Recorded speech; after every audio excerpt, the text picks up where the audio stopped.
The dispute in the South China Sea is like so many potentially dangerous international conflicts over territory, and multiple countries claiming the same territory. In this case, no fewer than 6 countries: China, the Philippines, Vietnam, Taiwan, Brunei, and Malaysia. But this one adds a unique question as to whether some of this territory exists at all, because China, over the last several years, has added some 3,000 acres, in effect manufacturing land where there used to just be reefs that barely poked above the surface. China today says that this is Chinese land. The U.S. says it is still international waters, international airspace. China, in addition to building those islands, is now militarizing them, basing military aircraft, military warships, and missile systems on those manufactured reefs.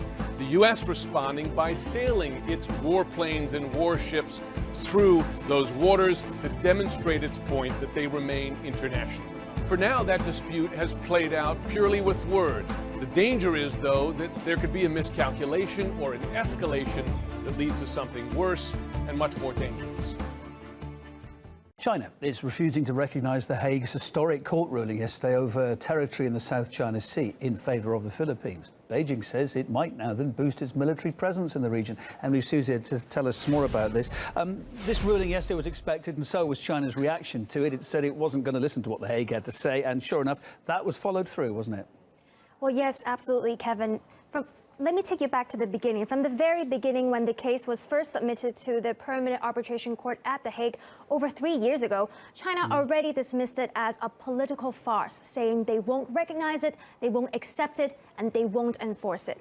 After the ruling was handed down yesterday, well, China reiterated that, but stressed that they're willing to resume dialogue with the Philippines in order to resolve this conflict.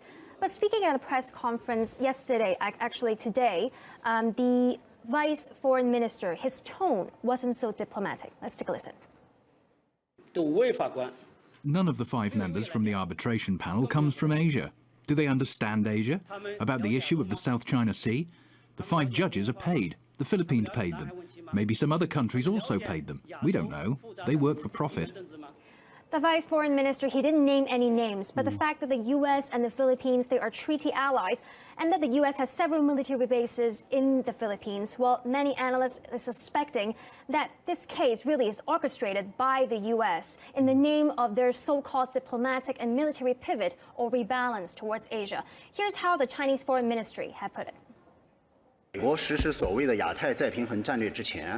Before the United States adopted the rebalancing strategy, there had been some disputes in the region and some contradictions between the related countries. But on the whole, the countries in the region had been able to maintain the overall peace, stability and security. The situation began to change only after the United States adopted the rebalancing strategy in the Asia-Pacific region. Well, this view that the U.S. is meddling with the case is supported by many on Chinese social media. Here are some of the comments I've come across. It's the US stirring up shit again, or else how could the Philippines do this on its own? How's this any of US business? It's like they got nothing else better to do. The Philippines and the US are disgusting. If there was no backing from the US and Japan, would the Philippines dare to fight against China over territory that is China's to begin with? Yeah, I mean, even from that small selection of clips, the US keeps coming up. What has been the official reaction from the US to this ruling yesterday? Well, Kevin, the U.S. has denied the accusation that they have any involvement in this case. And here's the State Department's take on the ruling. This isn't about the United States projecting moral authority. This is an international tribunal which came out with a legally binding decision that the United States didn't influence. We said before that they reached it, that it would be legally binding. So did the world. Now they've reached it. It's still legally binding.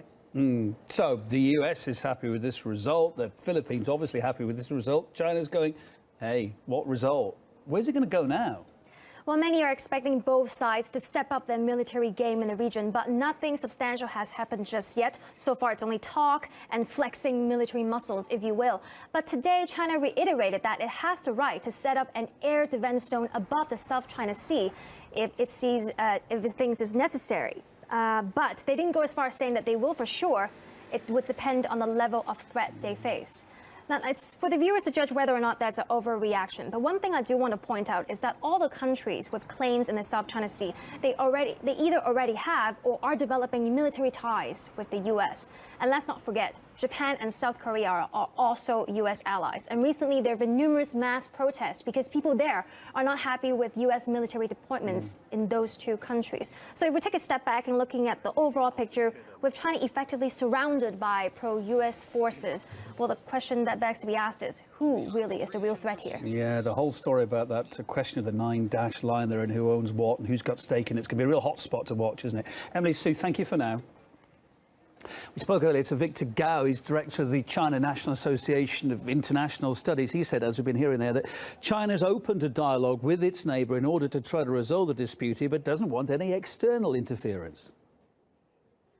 It is very obvious from the very beginning that the United States was very much involved in this arbitration case brought by the Philippines against China. The United States now deploys 2 aircraft carrier battle groups in the South China Sea with many warships and military airplanes try to put pressure on China. On the other hand, China is very happy to engage with the Philippines. We want to make sure that the Chinese people and the Filipino people are friends and good neighbors, and we have the wisdom and the diplomatic skills to resolve our differences, including our territorial disputes in the coming months and coming years. This ruling itself coming out of The Hague is illegal, and China will stick firm to its principle, and China will take all the measures necessary to defend its sovereignty and territorial integrity in the South China Sea.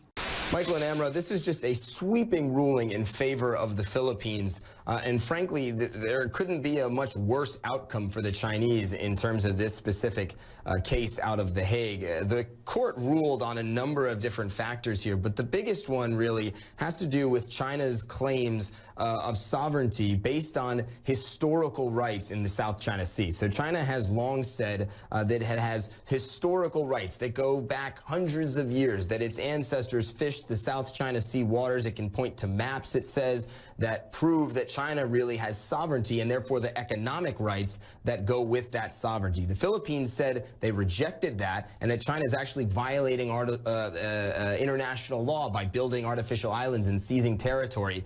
And the court firmly agreed with the Philippines. It said that China has no basis for those historical rights, and by signing on to the law, the Convention of the Law of the Sea, this international law at the center of all this, they actually gave up those historical rights. And so what does that mean? Well, that means that according to international law in The Hague, it's wide open, that China no longer has those exclusive economic rights. But The Hague can't enforce this, right? There's not going to be UN peacekeeping troops all of a sudden showing up in the South China Sea, making sure that China doesn't continue to do what it's doing. So really what happens next is up to China.